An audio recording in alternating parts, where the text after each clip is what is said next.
Hey, what up, y'all? It's your guy, Something. Hit the key. Just got a package in from Native Instruments. It is a Kontrol S61 Mark III. So we're gonna go ahead and check this thing out in this video, see what it's all about, see what we think. Let's go ahead and open this thing up. All right. So once you open up the box, obviously it's gonna come in another box. Typically, all equipment is like that. So let's just get this thing open, check it out, see what we think. I've seen a lot of reviews on this online. Looks like it's pretty dope, so I'm pretty excited to check it out. And I use a lot of Native Instrument stuff, so for me, this is a really good keyboard because it's, works with all their stuff. So, boom, I guess I'll pull it out for y'all. We're gonna have to get these angles together. All right, let me go ahead and pull this thing out the box. Boom.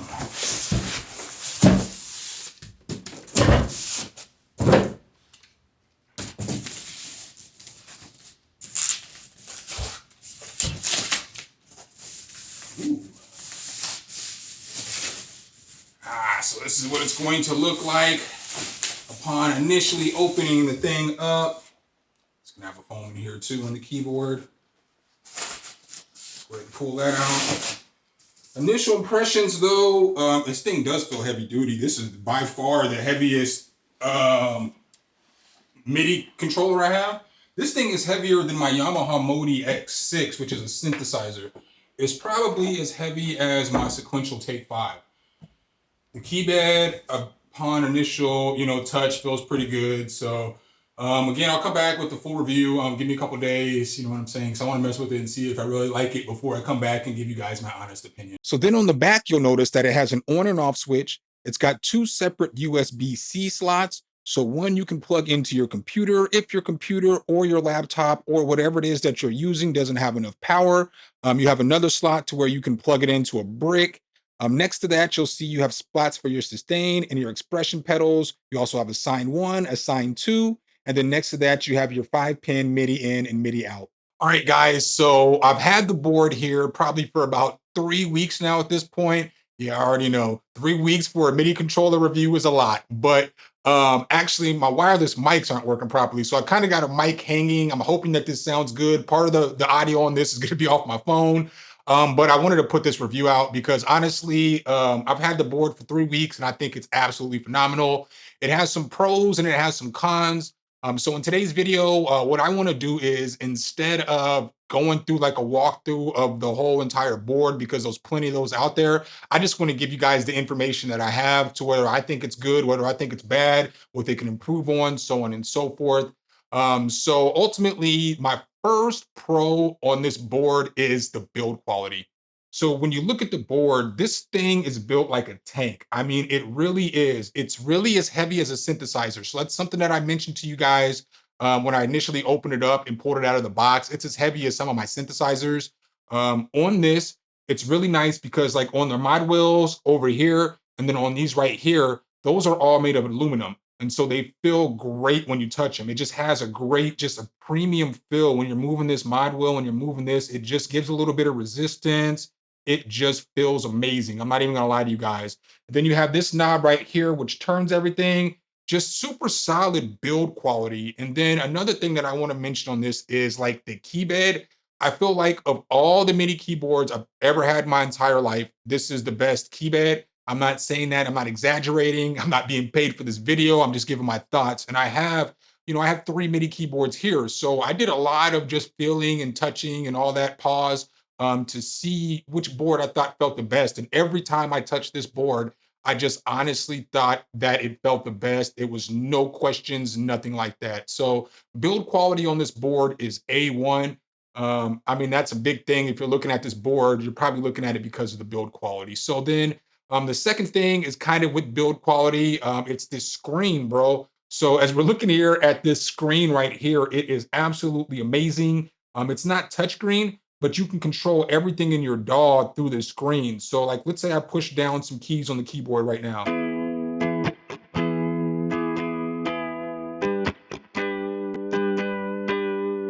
All right, so now I can come over here and start changing some of this stuff, like the time base and all this other stuff.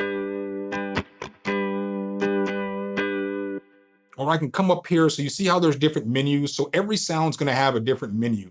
So if I come over here into the edit menu, And then I mess with some of these. I can pick the chords and everything like that. So I can change the scale of the chords really easily.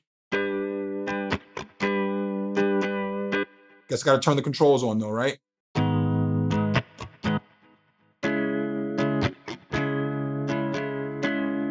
And so you can see there clear as day. Once I turn the chord mode on, it basically tells me all the notes that I can play and all the notes that I can't play. So all the notes in red, they're not going to play in chord mode, but everything in blue is going to play in chord mode.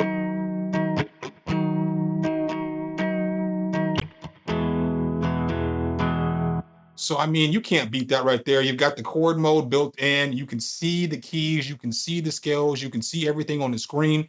But we can get a little more deeper into the screen. So then, boom, we'll come over here to settings. And you'll see now I've got control over volume and tone, the neck and the bridge. As soon as I plug this in, I did have to download the S Control software. But once I downloaded the software, it was easy to go. So I guess we'll keep going with the pros then on this screen. It's really nice that, if I push shift right here, boom, it's going to take me right to the contact menu. So you guys can see now I have all the contact stuff.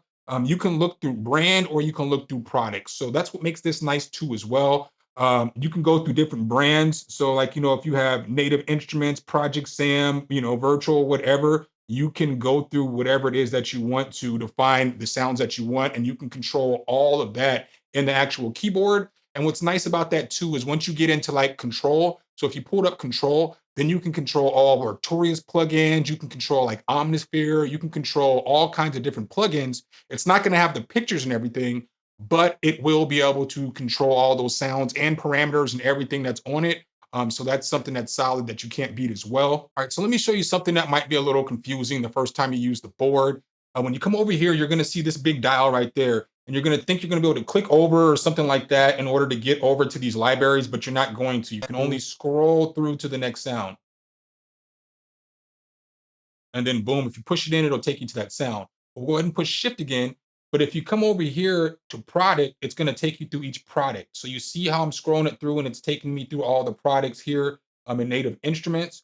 So let's go ahead and just hit these ignition keys. And then bam, we can scroll through. And we're getting a preview of the sounds without even taking our hands off of the MIDI keyboard, which is pretty solid. All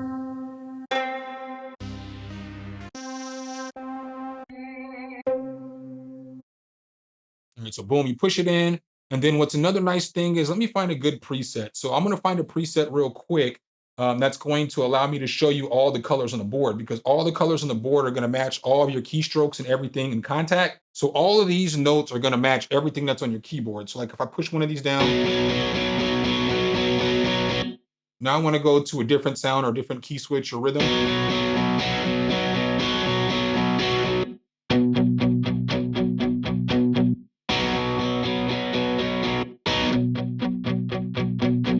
And I'm not even going to hold y'all. For somebody like me, that's a big deal because I do a lot of demonstrations. So to have a 61 keyboard where I know all the buttons are going to work, I can push the thing down and I can do my demonstrations. That is definitely a heaven sent. So now let's talk about a few of the cons of the keyboard. I'm going to give you my first con. I should play the clip of when I reported on this board and I was talking smack because I was like, how you gonna make a $750 board and not have a drum pad on the board? I might go ahead and retract my statements on that because this is what my setup looks like right now. So then you can see this is kind of how I'm currently set up. I've got the board just in the middle of the table. Since it's 61 keys, it takes up some space, but it allows for me to have a keyboard right here on the back of the board. It also allows me to have my stream deck right there, and then it allows me to have my mouse right there, so that when I'm streaming or if I'm making music or if I'm creating videos or no matter what it is that I'm doing, I still have everything right in front of me and it's convenient and I don't have to move to get it. After I got the board and I started using it, one of the cons really did turn into one of my pros. I know that sounds weird, but I sincerely had to think about it.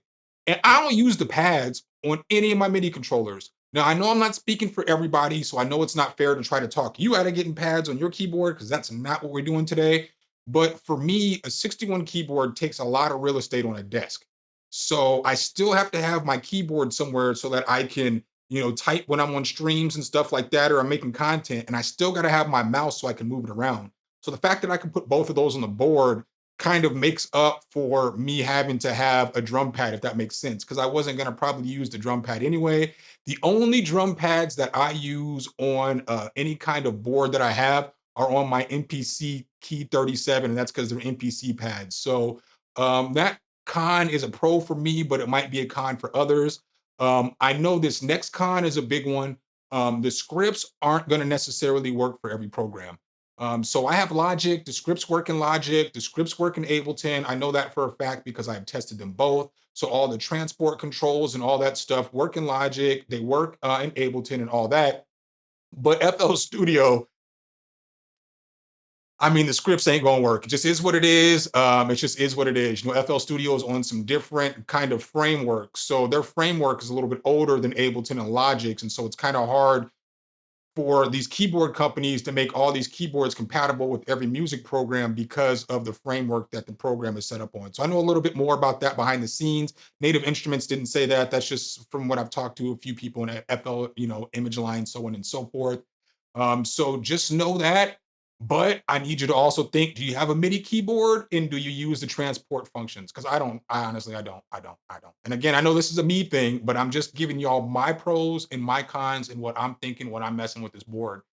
And so it's like I still always use my mouse and I always use my keyboard. It's just I'm old school. So that's how I always am. So for me, that's not that bad of a con, but for you, it might be. And I just wanted to make sure I mentioned that. So overall, what are my thoughts on this board? Again, I've had about 6 or 7 different MIDI controllers. This is by far the nicest MIDI controller I've had. It's not even a close second. No offense to any other companies, because it's no shot at you guys. This is just top of the line. So who is this for? This might be for somebody who wants a more premium board or somebody that just wants to control Native Instruments stuff through their board and still be able to control the rest of their instruments. Like for me, I use Native Instrument stuff a lot right now. I use it a lot. I'm really into it. And so this board works well for me because I don't have to get my hands off the board. I can cipher through everything that I need to. It's got a nice screen. It's nice and premium. So if you have the money, don't be scared to go get it. It's not a bad board. So make sure if you guys do like this content, though, you drop a whole elbow on that like button, hit subscribe and that notification bell. So every time we bring you guys a new video, you can be the first to see it. Appreciate you guys' time as always, and I'll catch you in the next one.